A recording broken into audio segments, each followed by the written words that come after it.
नमस्कार, मी निकिता. आपण पाहतायत LS मराठी. पाहुयात महत्त्वाच्या घडामोडी. नितीन गडकरी करणार कारवाई. AI द्वारे बदनामीकारक मजकूर सोशल मीडियावर पोस्ट केल्याप्रकरणी केंद्रीय रस्ते वाहतूक व महामार्ग मंत्री नितीन गडकरींना दिवाणी दावा दाखल करण्यासाठी मुंबई उच्च न्यायालयाची परवानगी. सुप्रिया सुळे यांची अमित शहांना भेटीदरम्यान खासदार बजरंग सोनवणे देखील उपस्थित. सुप्रिया सुळे आणि अमित शहा यांच्यात वेगवेगळ्या मुद्द्यांवर चर्चा. संसदेत पेपर फुटीची कोंडी मंगळवारी फुटण्याची शक्यता. सर्व राजकीय पक्षांची सार्वजनिक परीक्षा दुरुस्ती विधेयकावर चर्चा करण्यास सहमती. चाळीसगाव येथे अप्पर जिल्हाधिकारी कार्यालय होण्याबाबत आमदार किशोर पाटील यांनी भडगाव आणि पाचोरा मतदारसंघ जोडू नये, गुलाबराव पाटील यांची मागणी. शरद पवार वरिष्ठ पातळीवर मोदींशी भेटले. पवार मोदींच्या भेटीचं कारण लवकरच समोर येणार. सर्व वावड्या की वस्तुस्थिती कोणीही सांगू शकत नाही, मंत्री गिरीश महाजन यांचं वक्तव्य. शांततापूर्ण आंदोलन करणं हा प्रत्येक नागरिकाचा घटनात्मक अधिकार आहे.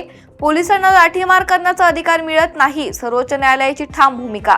वाशिमच्या रिसॉर्टमध्ये वीज कोसळून एकाचा मृत्यू, 2 जखमींवर रुग्णालयात उपचार सुरू. घटनेमुळे परिसरात हळहळ व्यक्त. पुणे जिल्ह्याच्या चाकण औद्योगिक वसाहतीमध्ये सायबर फसवणुकीसाठी बँक खातं वापरण्यास दिल्याप्रकरणी तरुणावर गुन्हा दाखल. 7 नागरिकांची 62,000ची फसवणुकीची रक्कम आरोपीच्या खात्यात जमा. दुबईहून मुंबईकडे येणाऱ्या एका इंडिगोच्या विमानाचे आपत्कालीन लँडिंग. विमानात धूर आल्यामुळे विमानाचे राजकोट विमानतळावर आपत्कालीन लँडिंग. महिनाभरात नुकसान भरपाई शेतकऱ्यांच्या खात्यात जमा करा. येवल्यातील देवगावमध्ये जिल्हाधिकाऱ्यांचे विमा कंपनीला आदेश. हिंगोलीतील कळमनुरीमध्ये मुसळधार पावसामुळे जनजीवन विस्कळीत. मुख्य रस्त्यावरील दुकानांमध्ये पावसाचं पाणी शिरल्याने व्यापाऱ्यांचे नुकसान.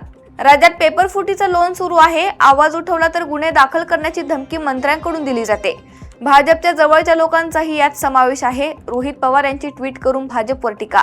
पिंपरी चिंचवडमधील एक धक्कादायक घटना समोर. 2 सख्ख्या बहिणींवर 65 वर्षीय नराधमाकडून अत्याचार. नराधमावर पॉक्सो अंतर्गत कारवाई. यवतमाळमध्ये तिघांचा धारदार चाकूने युवकावर जीवघेणा हल्ला. दहशत पसरविणाऱ्या तिघांना अवधूतवाडी पोलिसांकडून अटक. तिघांविरोधात गुन्हा दाखल. मुंबईहून नांदेडकडे जाणारी वंदे भारत एक्सप्रेस सोमवारी कासारा आणि इगतपुरी स्थानकांदरम्यान 32 मिनिटे थांबली. ओव्हरहेड इक्विपमेंट प्रणालीतील तांत्रिक बिघाडामुळे 32 मिनिटांचा ब्रेक. या होत्या काही महत्त्वाच्या घडामोडी. पाहत रहा LS मराठी.